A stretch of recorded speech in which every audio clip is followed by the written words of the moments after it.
Alright, hey guys, today I'm going to show you a bike check, and let's start on the front. I have Eastern Wonder Years mid-80s, and ODI long necks. The stem I have is Primo Annihilator.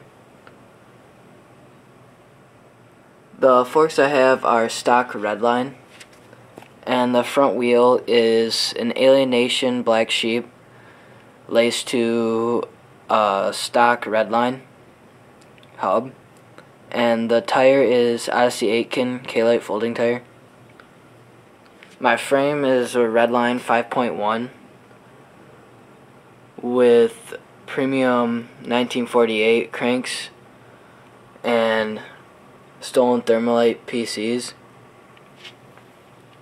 The sprocket I have is 25 tooth redline stock, and the chain I have is mixed KMC, two colors, it's blue and purple. The pivot setup is Colony, and the post is Primo.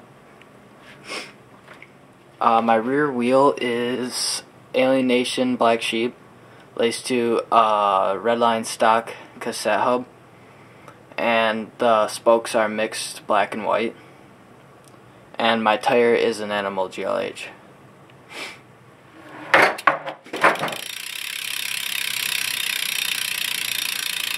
Alright, thanks for watching.